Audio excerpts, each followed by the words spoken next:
My hands wouldn't stop shaking as I held the small bottle of arsenic I'd just found hidden behind the flour canister. The label had been carefully peeled off and replaced with one that said vanilla extract. 4 days earlier, on Monday night, I'd had the dream.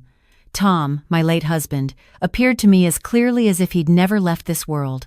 He was standing in our kitchen, wearing the flannel shirt I'd buried him in 3 years ago, and his eyes held that serious look he always got when something was wrong. "Linda," he said, his voice as warm and familiar as it had always been, "don't eat the stuffing at Thanksgiving. Whatever you do, don't eat Jessica's stuffing." I woke up in a cold sweat, my heart pounding so hard I could hear it in my ears. The bedroom felt too warm, too empty. I reached across the bed out of habit, forgetting for a moment that Tom's side had been cold for 3 years now. The dream felt different from the usual ones, where I'd see him in fragments, memories replaying themselves. This felt urgent, real. I tried to shake it off as I made my morning coffee. Dreams are just dreams, I told myself. My daughter Jessica was coming for Thanksgiving with her boyfriend Marcus and my grandson Tyler. She'd called 2 days before, insisting she wanted to cook the whole meal this year. "You've done it for so many years, Mom," she'd said. "Let me take care of you for once. I'll bring everything. You just relax." At the time, I'd thought it was sweet. Jessica had never been particularly domestic. After my grandson Tyler's father left when the boy was just 2, she'd struggled as a single mother, working long hours as a real estate agent. She'd started dating Marcus about 8 months ago, and I'd hoped he'd be a positive influence. He worked in pharmaceuticals, she'd told me, made good money, was good with Tyler. But now, with Tom's warning echoing in my mind, I felt a creeping unease I couldn't explain. Tuesday morning, I decided to stop by Jessica's apartment. I told myself I was just being a grandmother, wanting to see Tyler before the holiday. But really, I needed to see if anything felt off. Jessica seemed surprised when she opened the door. "Mom? I thought you were working at the clinic today." I'd retired from nursing 6 months ago, but I still volunteered at the free clinic twice a week. I swapped shifts. I lied. I wanted to see my favorite grandson. "I'm your only grandson," Tyler said, appearing behind Jessica with his gap-toothed grin. He crashed into my legs with a hug. "That makes you even more special," I said, ruffling his dark hair. Jessica let me in, but she seemed nervous. Her apartment was messier than usual, papers scattered across the dining table. As Tyler dragged me to his room to show me his new video game, I noticed Marcus emerge from Jessica's bedroom. "Linda," he said with a smile that didn't quite reach his eyes, "didn't know you were stopping by. Just wanted to see Tyler before the holiday rush," I said. He nodded, then checked his watch. "Jess, we should get going if we're going to make that appointment." "Appointment?" I asked. "Everything okay?" "Just some errands for Thursday," Jessica said quickly. "Mom, I hate to rush you, but we really do need to go." I spent 20 minutes with Tyler, who chattered about his school and his friends and the new Pokemon cards he'd collected. He was so full of life, so innocent.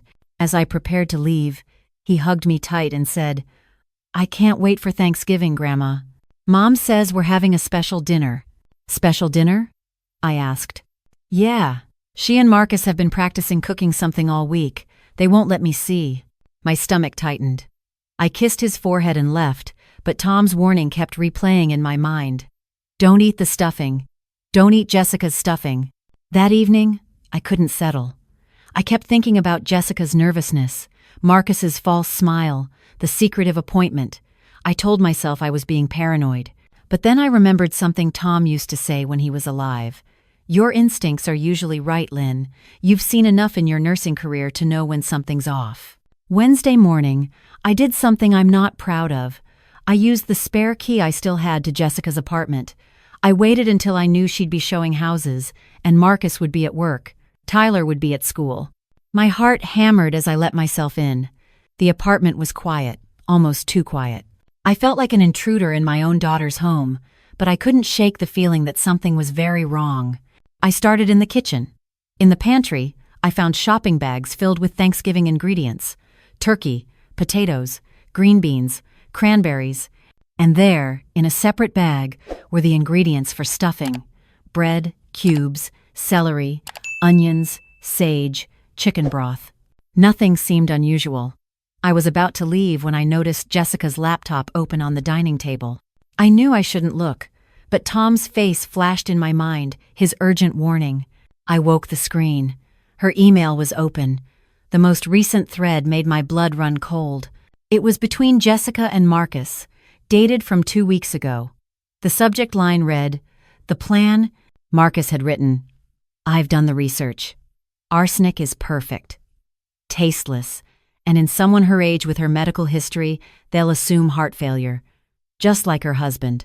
Jessica's response, "Are you sure about this?" "She's my mother." Marcus, "Think about the insurance policy. $500,000, plus the house is worth at least another $400,000. We can finally get out of debt, Jess. Give Tyler the life he deserves. Your mom is 63. She's lived her life." Jessica, "The stuffing will mask any taste?" Marcus, "I've tested it. The sage and seasonings are strong enough. She won't suspect anything. Everyone eats stuffing at Thanksgiving. It'll look completely natural." I had to grip the edge of the table to keep from falling. My own daughter, my little girl, the baby I'd rocked to sleep, the toddler whose scraped knees I'd bandaged, the teenager whose heart I'd helped mend through her first breakup. She was planning to murder me. And Marcus, with his pharmaceutical knowledge, was showing her how. I took photos of the emails with my phone, my hands trembling so badly I could barely hold it steady. I checked the other emails. There were more. Discussions about my life insurance policy, which I'd recently updated, conversations about how to act naturally at Thanksgiving, Marcus reminding Jessica to be affectionate, to seem normal. "Make sure Tyler doesn't eat the stuffing," one email said. "Keep him distracted. Give him the legs or wings. Keep steering him away from the stuffing bowl." At least they weren't planning to hurt Tyler. That was something. But the casual way they discussed my murder, as if I were just an obstacle to their financial security, made me feel sick. I found more evidence in Marcus's backpack, which was lying in the bedroom. Tucked in a side pocket was a small vial labeled only with a skull and crossbones. I took a photo of that too, though I didn't touch it. As I was about to leave, I heard a key in the door. Panic seized me. I darted into the coat closet in the hallway, just as the apartment door opened. It was Jessica and Marcus. They'd come back. "I told you we should have scheduled the showing for later," Marcus was saying. "Now we have to come all the way back for the samples." "It's fine," Jessica said.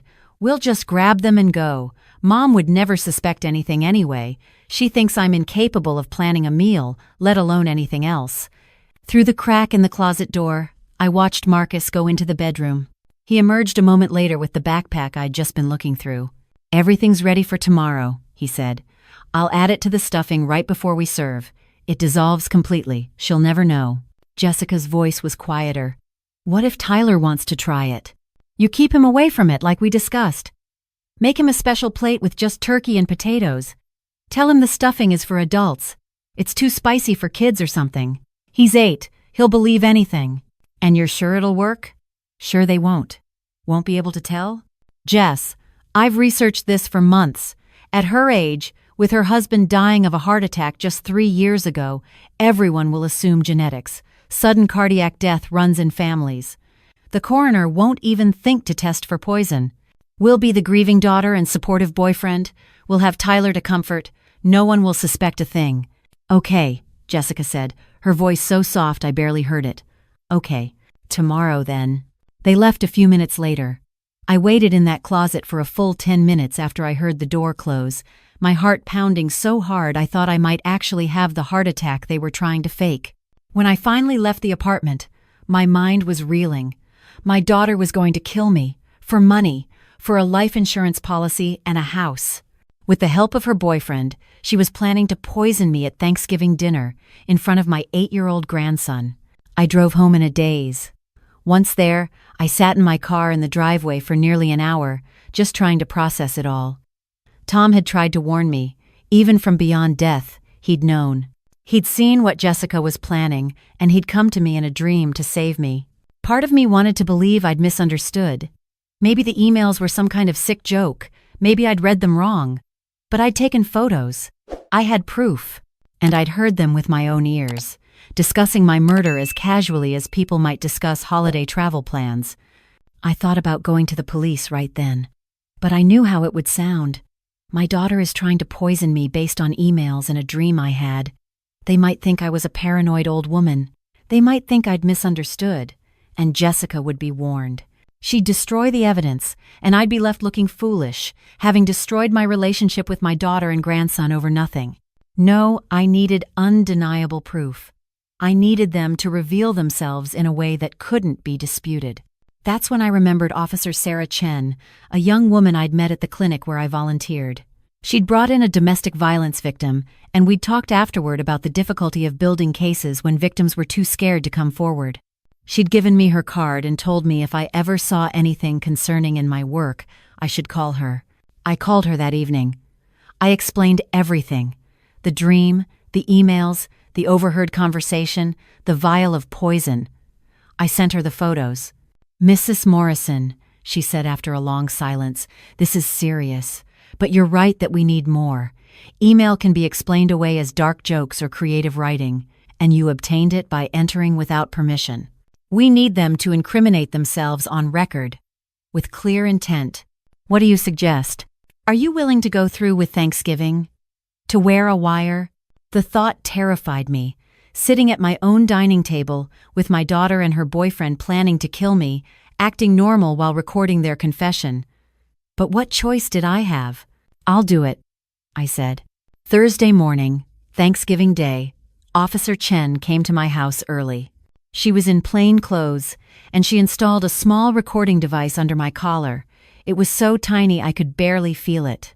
"We'll be parked down the street," she said. "The moment they reveal their intent clearly, we'll move in. But Mrs.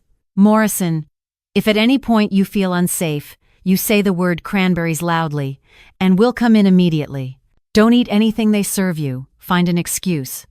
Claim you're not feeling well, that you had a big breakfast. Anything. Can you do this?" I nodded, though my mouth was dry with fear. Jessica, Marcus, and Tyler arrived at noon. Tyler ran to me with his usual enthusiasm, and I held him tight, breathing in his little boy's smell of shampoo and outside air. He had no idea what his mother and her boyfriend were planning. The innocence in his eyes nearly broke me. "Happy Thanksgiving, Mom," Jessica said, kissing my cheek. She seemed relaxed, even happy. How could she be so calm knowing what she was planning to do? Marcus carried in bags of food. "Linda, you just relax," he said with that same false smile. "We've got everything under control. We're going to take care of you today." Those words, which should have been comforting, felt like a threat. I watched them work in my kitchen, my stomach churning. Tyler sat with me in the living room, showing me drawings he'd made at school. I tried to focus on him, to memorize his face, his voice, his small hands pointing out details in his pictures. If this went wrong, if they succeeded somehow, these might be my last moments with him. The smell of roasting turkey filled the house. Jessica was humming as she cooked. Marcus opened a bottle of wine and poured 3 glasses. He brought one to me. "To family," he said, raising his glass. I pretended to sip, barely letting the wine touch my lips. Who knew if they'd tried to poison that too? As the afternoon wore on, my nerves stretched tighter and tighter. They seemed completely normal. Jessica laughed at Marcus's jokes. Marcus played with Tyler, tossing him a football in the backyard. If I hadn't seen the emails, hadn't heard their conversation, I would never have suspected anything. Finally, around 4 o'clock, Jessica announced dinner was ready. The dining table looked beautiful. She'd used my good china, the set that had been my mother's. Candles glowed in the center. The turkey sat golden and perfect, surrounded by all the traditional sides. And there, in my grandmother's crystal serving bowl, was the stuffing. "Mom, you sit here," Jessica said, guiding me to the head of the table. Guest of honor. Marcus carved the turkey while Jessica began serving. My heart hammered as I watched her spoon stuffing onto plates. First mine, a generous portion, then Marcus's, then her own, a smaller amount, then Tyler's plate, but I noticed she gave him turkey and potatoes only. "Honey, don't you want any stuffing?" I asked Tyler. "Oh, I made a special batch for Tyler without onions," Jessica said quickly. "You know how he doesn't like onions. It's in the kitchen. I'll get it in a minute." But she didn't move to get it. She was watching me, waiting for me to eat. "This looks amazing, Jessica," I said. You really outdid yourself. Thanks, Mom. I wanted it to be special. A real family Thanksgiving. She smiled at me, and for a moment, I saw my little girl in that smile. What had happened to her? When had she become someone who could plan her own mother's murder? Well, let's say grace, I said. It was something Tom and I had always done. We joined hands around the table. Tyler's small palm was warm in mine. Marcus's hand was cool and dry. Jessica's grip was tight. I said a simple prayer of thanks, and as I did, I felt Tom's presence in the room as surely as if he were standing beside me. He'd saved me. His love had reached across death to warn me, to protect me one last time. Amen, we said together. Now eat up before it gets cold, Jessica said. She picked up her fork and took a bite of turkey. Marcus did the same. They were both watching me. I picked up my fork, moved it toward the stuffing on my plate, saw their bodies tense, leaning forward slightly. You know, I said, setting my fork down, I need to tell you something first. Jessica's smile faltered. Mom, the food is getting cold. This is important. I looked at her, really looked at her. When your father died, I thought I'd lost everything. He was my partner, my best friend, my whole world. But I realized I still had you and Tyler. Family is supposed to be everything, isn't it? The people you can trust no matter what. That's right, Marcus said. That's why we're here. Family. So I have to wonder, I continued, my voice steady despite my racing heart. What kind of family plans to murder each other for life insurance money? The room went silent. Jessica's face drained of color. Marcus's jaw tightened. Mom, what are you? I found the emails, Jessica. I heard you and Marcus talking in your apartment yesterday. I know about the arsenic. I know you're planning to poison the stuffing. Tyler's eyes went wide. What's going on? Marcus stood up abruptly. Linda, I think you've been under a lot of stress. Don't, I said sharply. Don't you dare gaslight me. I have proof. I have photos of your emails. I heard you discussing how my death would look like a heart attack, just like Tom's. Jessica's hands were shaking. Mom, you don't understand. We're in so much debt. The credit cards, Tyler's school, my business is failing. I didn't know what else to do. So you decided to kill me? My voice broke. I'm your mother, Jessica. I changed your diapers. I stayed up with you when you had nightmares. I held you when Tyler's father left. And this is how you repay that? By planning my murder? We weren't really going to do it, she said, tears streaming down her face now. We were just talking about it, just fantasizing. We would never actually— The arsenic in Marcus's backpack suggests otherwise, I said. The emails detailing exactly how and when you'd poison me suggest otherwise. Your discussion about keeping Tyler away from the stuffing suggests otherwise. Marcus's expression had changed from fake concern to cold calculation. You can't prove anything. Those emails were just dark humor. The substance you saw could be anything. You've been unstable since Tom died, everyone knows that. They'll think you're having some kind of paranoid breakdown. Is that what you'll say when I'm dead? I asked. That I was unstable? That my heart just gave out, like Tom's did? Mom, please, Jessica sobbed. Please, I'm so sorry. We weren't going to do it. We were just— You were just what? Just planning every detail of my murder?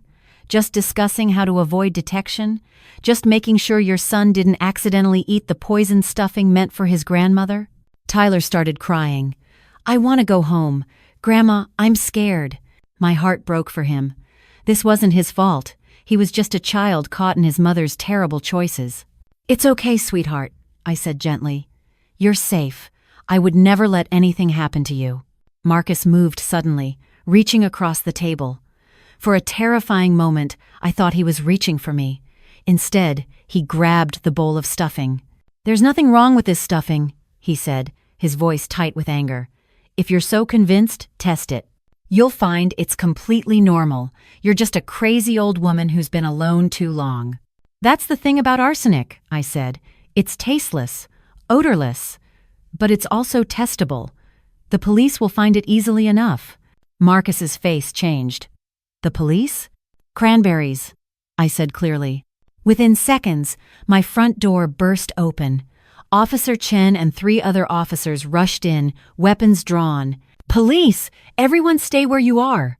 Marcus lunged for the backpack he'd left by the door. An officer intercepted him, slamming him against the wall and cuffing him quickly. Jessica just sat there, crying, as Officer Chen read her rights and gently placed handcuffs on her wrists. Tyler was screaming now, not understanding what was happening. I pulled him to me, covering his eyes, holding him as tightly as I could. "It's okay," I whispered into his hair, even though nothing was okay. "You're safe. I've got you. You're safe." The officers found the arsenic in Marcus's backpack. They bagged the stuffing as evidence.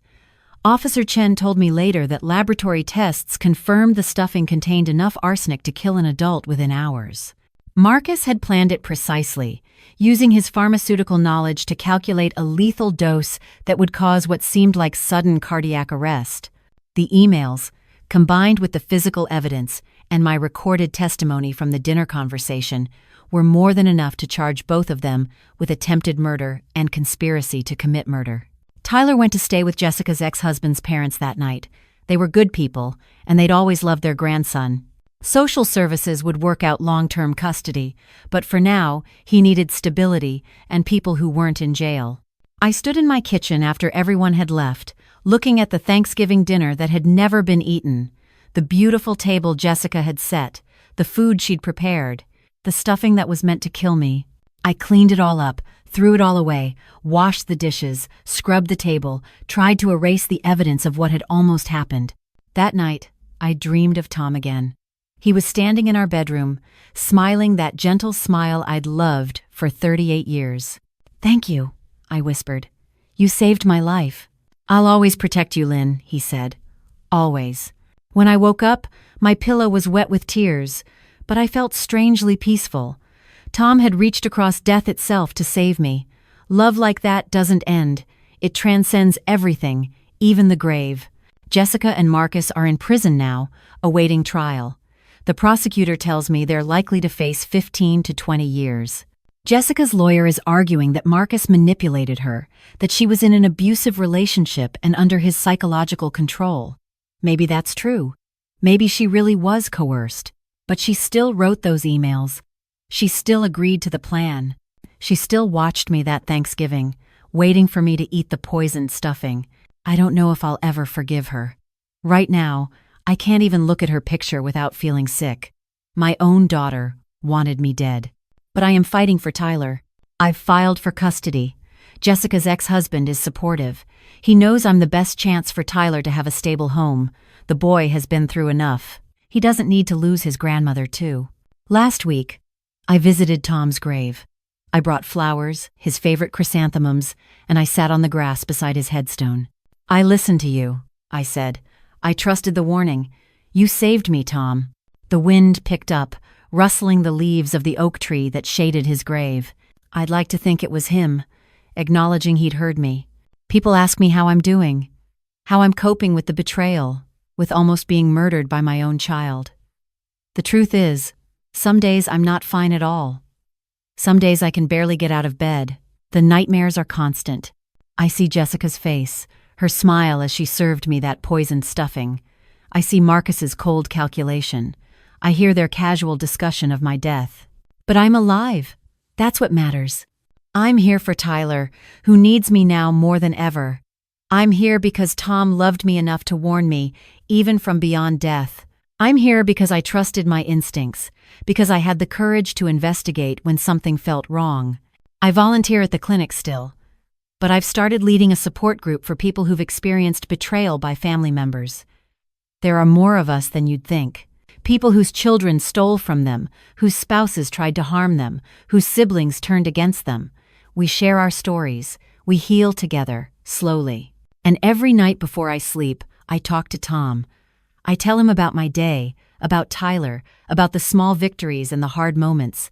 Sometimes I feel him there, watching over me. Sometimes I dream of him, just normal dreams where we're together again, happy and young. The prosecutor asked me if I wanted to attend Jessica's trial, to give a victim impact statement. I haven't decided yet. Part of me wants to face her, to look her in the eye and ask her how she could have done this. Part of me never wants to see her again. But I do know this. I will protect Tyler with everything I have. I will make sure he knows he's loved, that not all family is toxic, that trust is possible even when it's been broken. He deserves a childhood free from the shadow of what his mother tried to do. And I will never, ever doubt my instincts again. When something feels wrong, it usually is. When someone you love tries to warn you, even in a dream, listen, trust that love. Trust that connection that transcends even death. Tom saved my life that November. His warning, crossing from whatever place he now exists, reached me just in time. I don't understand how it's possible. I don't need to. I just need to be grateful for it, and to live the life he gave back to me with purpose and meaning. Tyler is coming to stay with me this weekend. We're going to bake cookies and watch movies and just be together. I'll make sure he eats well, feels safe, knows he's loved. I'll be the grandmother he needs, the stable force in his chaotic young life. And maybe someday, years from now, I'll tell him the whole story. I'll tell him about his grandfather's dream, about the warning that saved my life. I'll tell him that love is stronger than death, that the bonds we forge in life echo into eternity. But for now, I'm just grateful to be alive, grateful to have another day, another chance, another moment in this world. Jessica tried to take that from me. She failed. I'm still here. And I'm going to make damn sure that Tyler grows up knowing that's what strength looks like. That's what survival looks like. Tom would be proud, I think. He'd be proud that I fought, that I didn't give up, that I protected our grandson. And that gives me comfort as I face each new day without him, knowing that somehow, in some way, he's still with me, still protecting me, still loving me. That's what family should be, not the twisted version Jessica and Marcus tried to create, where money matters more than life, but the real thing, the bond that survives death itself, the love that warns you when danger comes, even from impossible places. I'm alive because of that love, and I'll spend the rest of my days honoring it.